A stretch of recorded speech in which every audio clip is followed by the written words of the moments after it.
ആലപ്പുഴ കലവൂരിൽ വയോധികയെ കൊന്നു കുഴിച്ചുമൂടിയ കേസിൽ ഒരാൾ കൂടി അറസ്റ്റിലായി. മുഖ്യപ്രതികളായ ദമ്പതികളുടെ സുഹൃത്തിനെയാണ് പ്രതി ചേർത്തത്. 72-കാരിയെ ചവിട്ടിയും കഴുത്ത് ഞെരിച്ചും ക്രൂരമായി മർദ്ദിച്ചു കൊന്നു എന്നാണ് പ്രതികളുടെ മൊഴി.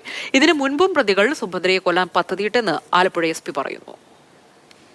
കർണാടകയിലെ മണിപ്പാലിൽ നിന്ന് പിടിയിലായ ഷർമിളയെയും മാത്യൂസിനെയും റോഡ് മാർഗം രാവിലെ മണ്ണഞ്ചേരി പോലീസ് സ്റ്റേഷനിലെത്തിച്ചു. വിശദമായ ചോദ്യം ചെയ്യലിൽ സാമ്പത്തിക നേട്ടത്തിനായാണ് സുഭദ്രയെ കൊന്നതെന്ന് പ്രതികൾ വെളിപ്പെടുത്തി. മരുന്ന് നൽകി മയക്കിയ ശേഷം സ്വർണം കൈക്കലാക്കി. ഉണർന്നപ്പോൾ ഇത് ചോദ്യം ചെയ്ത് സുഭദ്ര ബഹളം വെച്ചു. ഇതാണ് കൊലയിലേക്ക് നയിച്ചത്. മാത്യൂസും ഷർമിളയും ചേർന്ന് സുഭദ്രയെ അതിക്രൂരമായി മർദ്ദിച്ചു കൊലപ്പെടുത്തുകയായിരുന്നു. ശരിക്കും ട്രിഗർ ചെയ്ത ഫാക്ടർ എന്ന് പറയുന്നത് അവർ ആദ്യം നഷ്ടപ്പെട്ടു പോയ സ്വർണത്തെക്കുറിച്ച് ആവശ്യപ്പെട്ടു. ആ സ്വർണം ചോദിച്ചു. അവർക്ക് ബോധം വന്ന സമയത്ത് മയക്കുകുഴി കഴിഞ്ഞ ശേഷം അതാണ് ട്രിഗർ ചെയ്ത ഫാക്ടർ. മർഡറിലേക്ക് ട്രിഗർ ചെയ്ത ഫാക്ടർ അതാണ്. അപ്പോൾ അത് അവർ കംപ്ലൈൻറ്റ് ചെയ്യുമെന്ന് പറഞ്ഞപ്പോഴാണ് പിന്നെ ഒരു മർഡർ ചെയ്തത്. പിന്നെ ബാക്കിയുള്ള സ്വർണ്ണം അതിന് ശേഷം എടുത്തു. രണ്ട് ഭാഗത്തും ഷോൾട്ട് മുറുക്കിയതിന് ശേഷം കവിത്തി കിടത്തി ചവിട്ടി പിടിച്ചതിലാണ് ആ റിബ്സിനെ പറ്റിയിരിക്കുന്ന ഫ്രാക്ചർ പറ്റുക. True case of murder four gain. 2016-17 കാലഘട്ടം മുതൽ പ്രതികൾക്ക് സുഭദ്രയുമായി പരിചയമുണ്ട്.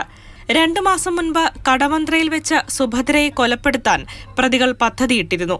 അത് നടക്കാതെ വന്നപ്പോഴാണ് ആലപ്പുഴയിലേക്ക് എത്തിച്ചത്. കൊലപാതകത്തിന് മുമ്പ് ഒരു പ്ലാനാണ്. ആക്ച്വലി ഇത് 2 മാസം മുമ്പ് തന്നെ ഇതുപോലെ ഒരു പ്ലാൻ നടന്നിട്ടുണ്ട്.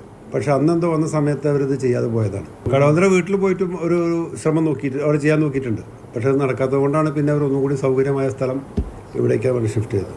സുഭദ്രയെ മയക്കാനായി മരുന്ന് വാങ്ങി നൽകിയത് ദമ്പതികളുടെ സുഹൃത്ത് റൈനോൾഡാണ്.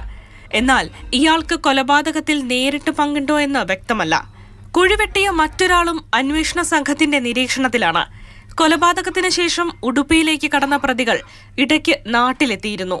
പിടിയിലാകാനുള്ള സാധ്യത മുന്നിൽ കണ്ട് വീണ്ടും കടന്നുകളഞ്ഞു. ഓണാവധിക്ക് ശേഷം പ്രതികളെ കസ്റ്റഡിയിൽ വാങ്ങി വിശദമായി ചോദ്യം ചെയ്യും.